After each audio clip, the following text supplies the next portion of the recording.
This episode of the Modern Therapist Survival Guide is brought to you by Thrizer. Thrizer is a modern billing platform for private pay therapists. Their platform automatically gets clients reimbursed by their insurance after every session. Just by billing your clients through Thrizer, you can potentially save them hundreds every month with no extra work on your end. The best part is you don't have to give up your rates. They charge a standard 3% processing fee. Listen at the end of the episode for more information on a special offer from Thrizer. You're listening to the Modern Therapist Survival Guide, where therapists live, breathe, and practice as human beings. To support you as a whole person and a therapist, here are your hosts, Curt and Katie Vernoy. Welcome back, Modern Therapists. This is the Modern Therapist Survival Guide. I'm Curt with Katie Vernoy, and this is the podcast for therapists about the things that we do with our clients, the issues that our clients face, and all kinds of things that can be beneficial for therapists. And this is November. This is Men's Health Awareness Month. And at least to us therapists, health awareness also includes mental health awareness. And so we are visiting the issues that come up with men seeking out therapy and what they get out of therapy and some of the challenges that we as a profession face here. So talking about men coming into therapy, I know just about every woman in my life has at one point or another expressed, my husband / brother / father / boyfriend needs to go to therapy, and they just don't. Katie, what are your thoughts on this?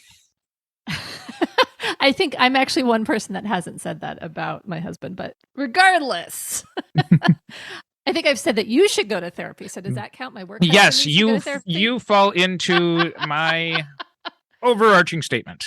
All right. I'll take it. So my impression, and I realize as time has continued, about half of my caseload are men at this point, and I noticed it because I kind of shifted the way that I was marketing my specialty to be, I think, in some ways more what men seem to go to therapy for, which is the work element, whether it's career therapy, executive therapy, that kind of stuff.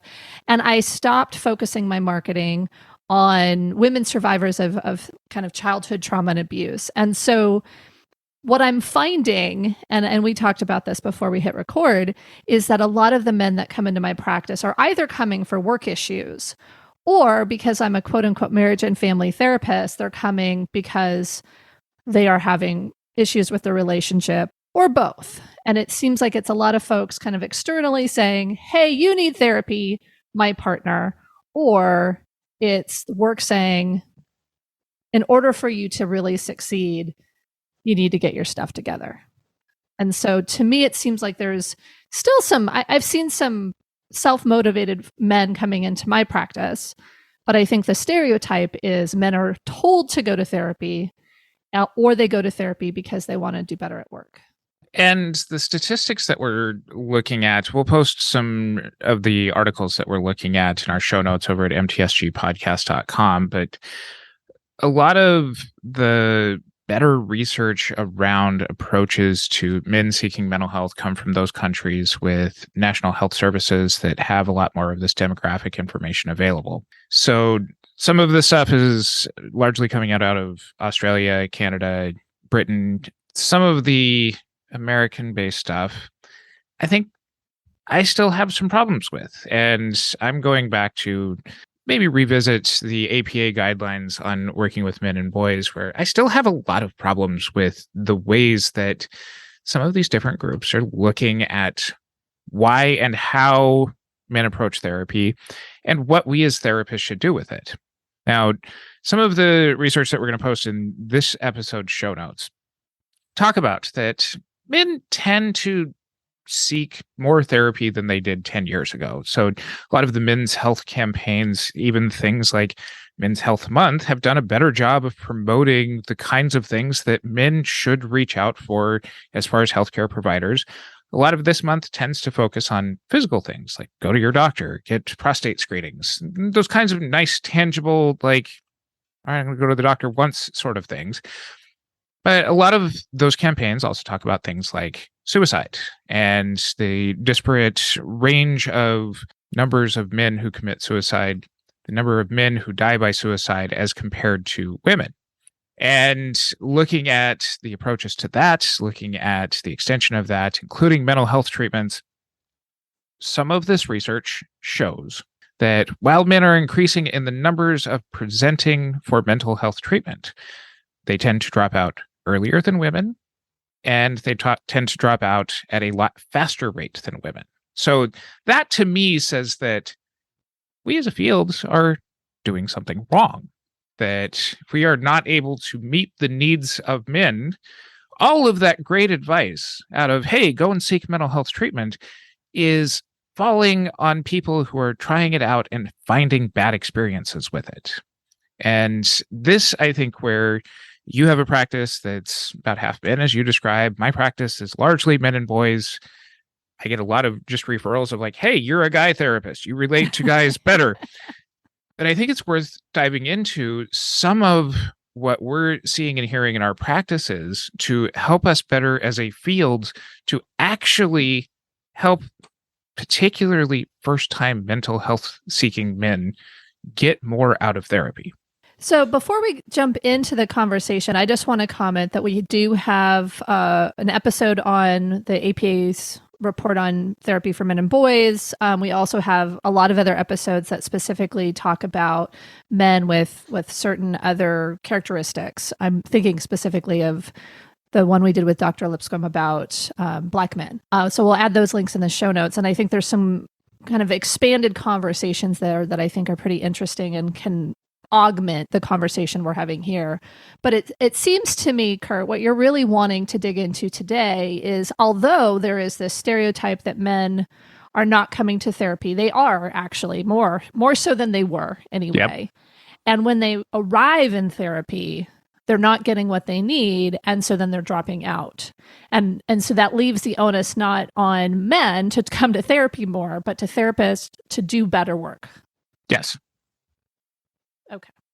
So just in framing it that way, what do you think that men are getting when they first come into therapy that is not necessarily keeping them around? I think it's hard not having the lived experience of being male. I can only assume. But for the men that I've seen that have chosen me as a therapist, we talk about gender differences typically, some more than others. It just depends on the kind of individual. And there's also this impression of kind of the women woo-woo therapists that are very touchy-feely, are very in this space of just being very present and aware and open. And I think the thing that I always get, and this is the type of therapist that I am, we're going to problem solve. We're going to talk about real solutions. We're going to try to understand and come to some collaborative planning strategies, stuff that's practical versus, I think, digging into things in a really unstructured way. But I think that's because I like that, and that's how I operate. And so I think that's the feedback I'm giving, the feedback that I'm given. And so to me, I'd be interested what you're hearing, because I know being male, there's probably another additional element of what you're told about what's happening with folks coming into therapy, potentially with non-male therapists and not getting what they need.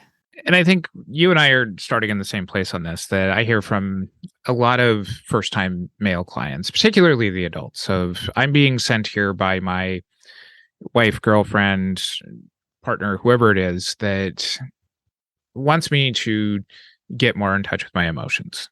And usually in that kind of a conversation, something becomes very, very apparent, which is men are being sent to therapy by their partners in these cases.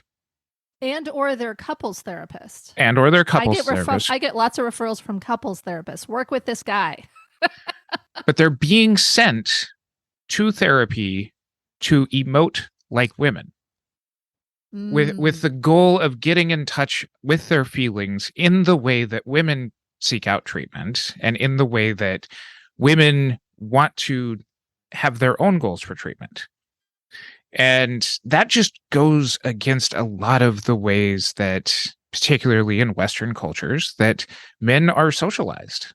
And this ends up putting into kind of a very, therapeutic sort of existential crisis from the very beginning as far as what directions do we go? Because if we are successful in treating the men in the way that their partners or their couples therapists are sending them to therapy to be, we're teaching them how to be something that is statistically likely going to be invalidated when they go back to their partner because, hey, you're showing up and you're not the man that you used to be, or you're emoting in a way. And it becomes a frustrating thing for the clients because what they're reporting, what they come back is like, hey, look, I went back to my partner and I did the things and I brought up my feelings and I said, hey, I'm feeling really anxious about this thing, or I need more support about this thing. And at best, some of them are told some sort of one sentence platitude of like, okay, thanks. What are you going to do about it? Which goes into the behavioral problem solving that you kind of go to. Sometimes it's just kind of this open space of like, okay, you're going to keep emoting, keep going. That ends up shying them off when these are guys who've had, a month of therapy that are like, okay, but I did the thing. I identified my emotion. I brought it up to you. We're talking. That is not in the way that they have been socialized for years. Or, and this actually happens quite a bit with some of the guys who are seeking out therapy for the first time, maybe those who come from the really more masculine type roles. I was completely invalidated and I was told to man up and go do something. Oh. And so wow, okay. They're being sent to therapy and trying to work on other people's goals. And what you're talking about is where, it's building a good treatment plan, building a good therapeutic relationship of what are your goals? Yes. But I think that especially from our fields, and we'll talk about this more next week, but our fields being so predominantly staffed by women that we can miss this very important piece of working with male presenting clients in therapy because we might just be operating from the ways that our own internal biases and our own socializations show up in therapy to actually kind of invalidate our clients without even meaning to. All of those things, I think, have shown up in my office. And another one that I think has shown up for some of the men in my practice is going back, having feelings, expressing them in the way that they can, which sometimes is eloquently and sometimes is a little ham-handed, so to speak. And what I'm finding is that if it's not perfectly eloquent, it can sometimes be perceived as defensive. And so then it becomes quote unquote harmful in a different way. Or because you have feelings, man, you're now invalidating me because I have feelings. And so it becomes this piece where I think some of these things where someone else is sending them to therapy, if they don't also have relationship counseling or couples counseling or whatever, I think it makes it very difficult because it becomes this like, how do you keep arming this guy for going back into his relationships, family, coupledom, whatever it is, and navigating what's there. I think when you actually have, and I have great couples counselors that I work with, so I don't want to say like, oh, they're just sending men to therapy for, to emote like they're female spouses, but potentially that they're wanting to the work help and other places to figure themselves out. But when we have those communication, the couples counseling, I think if the person there can honor the identities of both people present or all the people that are present, I think that's helpful. But what you're really describing is that if we've got the individual counselor for the man invalidating or sending them back with tools that aren't going to work, and then we also have a couples therapist that is also doing the same thing, it becomes greatly perpetuated, and men, I feel like, get to a place where they feel like they can't win. Absolutely. And especially, and this is bringing it back more to American demographics here, at a time when, as the changing demographics, the changing roles of what men in our society are showing that men are, by and large, going to college less. They are more and more moving into blue collar jobs that don't require an education. They're required to help contribute to their family of origin, sort of household income at a much, much younger age. They're pushed further and further away from some of the jobs that might have them interacting with more women in their day-to-day basis too. And so what this does is it pushes them into these more masculine circles in the first place. And so even if we are successful in arming them with some of these feelings, we're arming them with even kind of that next step of, okay, you're going to go back and you're going to tell your partner, here's how you feel. And she's going to respond in this way that feels kind of invalidating. And here's how you continue to hold your space, or you're working with a couples therapist to work on that dynamic that you're describing. We're also ignoring the 40 plus hours a week that they're not spending in kind of this emotional state. And so what this does is it makes it to where men, and I know a lot of our social discourse lately is around, masculinity, and masculinity as it comes across to men, masculinity is bad.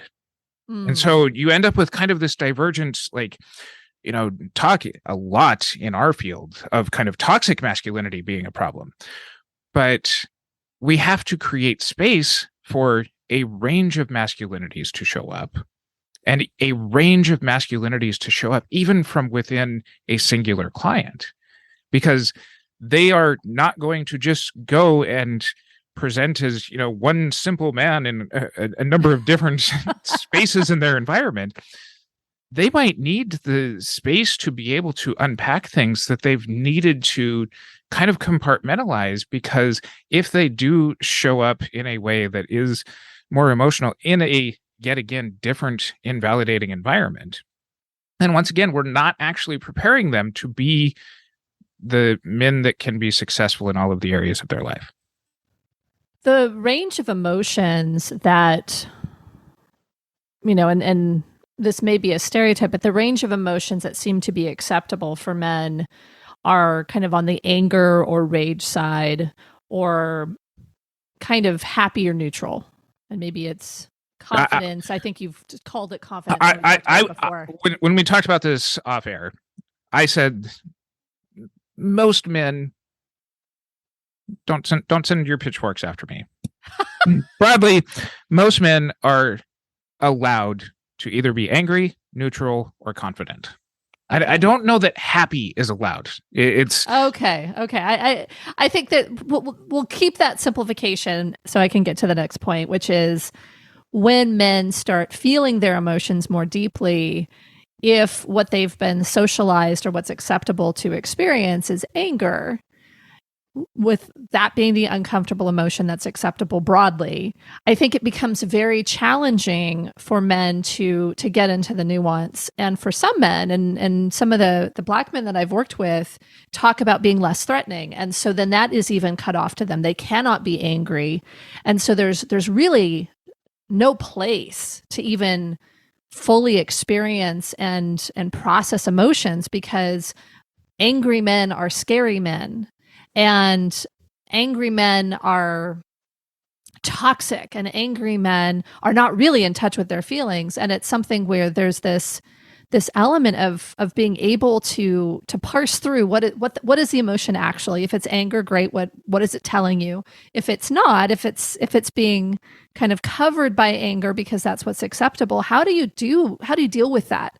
Where are the safe spaces to deal with that? I mean, it's that the differing levels of masculinity in different settings. I mean, if there's no safe place to really dig into uncertainty or to dig into sadness or grief, I mean, it becomes very challenging for that man to be able to move towards emotional health. And if, as therapists, we're not assessing our bias towards men in this regard, whether it's only allowing confidence, neutrality, or anger, or something else, I think we don't provide sufficient space to process what we might ourselves be bringing up in therapy. And I think the major point You've got the right points. I just want to put them in the right order here. Okay.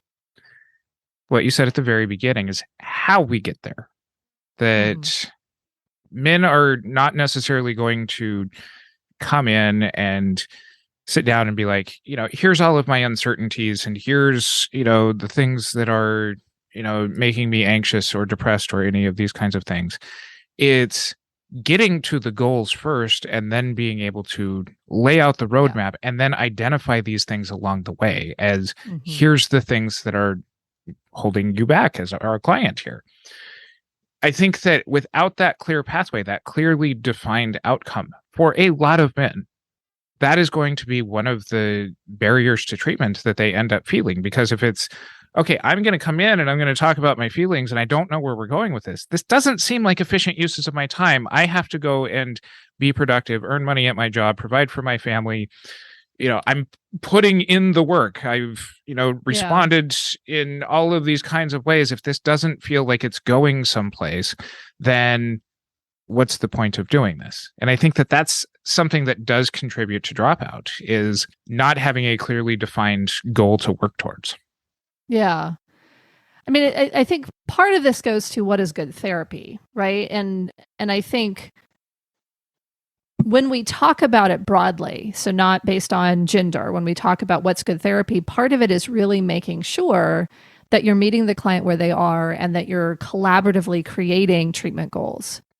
And I think the point that you brought up about if someone's sending them in, even if that's the stated goal of the client in front of you, if it's truly from their partner or from somewhere else, I think getting to a collaborative goal requires, and what do you really want? Like, what would be motivating to you? What would make your life better? What are your opinions on these things? I mean, to me, it seems like there's this over-reliance on men to be decisive and opinionated in professional settings, and sometimes an under-reliance on men to have an opinion about their relationship. They must comply with what their partner says the relationship should look like. Or they're expected to have those same decisive opinions about their relationship, but then are blamed for being invalidating of the other part of the relationship. And, this is where the messages can become very, very confusing. And to have the space to tease this out needs to be done in a way that gives permission that at the end of the conversation, there's going to be something to be done about it. Because if our hypothetical client here is decisive at work and decisive at home, he's called invalidating at home. If he's decisive at work and not decisive at home, he's left with anger, or he's left with needing to just kind of fade into the background, and he's blamed for not engaging into the family. That's what I was going to say. Yeah. And so there has to be, kind of that relational work that goes along with it to help redefine and commit to the goals, because men's mental health is women's mental health when it comes to this kind of stuff. Because if the people who are sending a lot of men to therapy are their partners, are these other people very immediately in their lives, this then goes into all of the female-oriented episodes that we've talked about as well. And if those roles are going to change, then there has to be a negotiated process for both sides of this. It's not just go to therapy and fix men. I mean, I see in a lot of the Facebook groups, of even therapists being like, hey, I'm off the clock, I'm dating, I'm not your therapist. But if your therapist is telling you go and talk about your feelings with the person you're dating, you're kind of invalidating the things that you're saying to do professionally. When we talk about masculinity and the different types of masculinity, I think we talked a little bit about it in the APA, our episode on the APA thing, but I think it's relevant here, because I think being able to meet this hypothetical male client where they are, to be able to support them in who they are, and then also for them to take a knowledgeable, conscious look at themselves and how they fit into their relationships, what they want for their lives, but also how they fit into society, because a lot of these types of masculinity seem to be socially prescribed. And so do we want to talk a little bit about what different types of masculinity look like, so that we can have a little bit more of a conversation about how we support masculinities? In the response to the APA article, had a lot of problems, particularly with the way that it was framed as men being either prescribed or assigning to themselves some of these masculinity sort of things. And a lot of things in our field get blamed on toxic masculinity, particularly in the American mental health system. And a lot of the discourse now tends to come across as masculinity is bad. As we make space within, kind of a changing society, a lot of the traditional masculine roles, sometimes identified as the incels or the toxic masculinity sort of people, are going to interpret that kind of messaging of, toxic masculinity is bad. But if that's where they have been socialized to, if that is the people that surround them, the content that they consume on the internet, we are not doing ourselves a favor as a profession in embracing that those are the same people that we're saying need to go to therapy, and yet we're making ourselves extremely unattractive for them to come into therapy. Well, I mean, yeah. I'm actually talking about going further, more basic, and saying, like, what do we look at as quote unquote healthy masculinity? Like, what does that actually look like? What I look at healthy masculinity as being is summed up by the philosopher Ron Swanson from the TV show Parks and Recreation. Okay. Everything I do is manly because I'm a man. I embrace this because what it does is it puts the self-identity above what the social prescription is. Okay. And wherever anybody falls on whatever gender identity sort of thing goes, twist that and make it work for you, because this is where creating your own self-definition of what it means to be masculine or manly in our episode here comes with a sense of self-confidence. It comes with a sense of being able to define with, I'm okay with this, and I don't need to fall into other people's peer pressures. I hear a lot of, the younger college-age students in my practice talking about, who's the alpha or who's the sigma of their social groups, and at least a lot of my clients, kind of laugh it off, and it's like, well, that's obviously just kind of what they're focused on. The people around me are focused on. I'm okay not using that kind of language, but those people are out there, and those people are putting more of that social prescription on themselves, or social prescription of how men should act, as opposed to really having that individual confidence of what their self-identity is. What I'm hearing is a hesitance to put any specifics to it, but I think even in one of the articles that you sent over to me there was this idea of the confidence. I mean, confidence is kind of an emotion, but it's kind of a way of being. Mm-hmm. And it seems like to be masculine potentially is to be confident. And then I think there's this other element of having some sort of power or ability to care for the people around them. And so there's a structure there that leads to an expectation.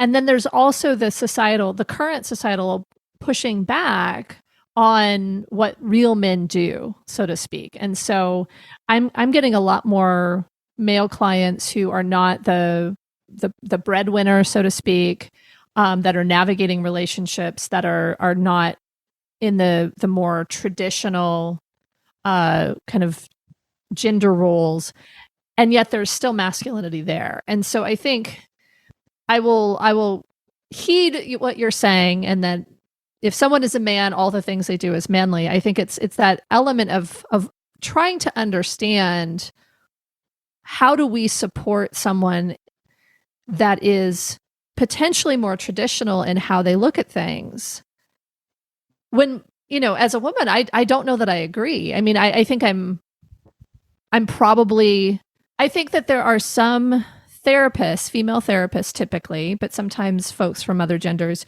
who feel very strongly that traditional masculine ideas and the foil of kind of the feminine ideal of being soft and caring and nurturing, sometimes those can feel offensive to folks. Mm-hmm. And so the reason I wanted to kind of talk a little bit about masculinity is because I think we have to be present for each person's conception of their own gender identity, as well as how they relate to the other genders and what that means to them. I think if it becomes toxic, if it's something where there's that element of it hurts their relationship, I think there's other places to go with it.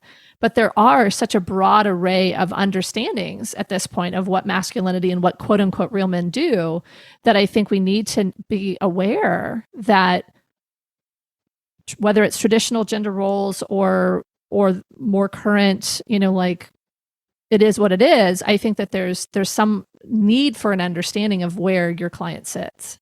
And I think that the risk for therapists, and again, in a predominantly female dominated field, is the role that we can take. What's the opposite of misogyny?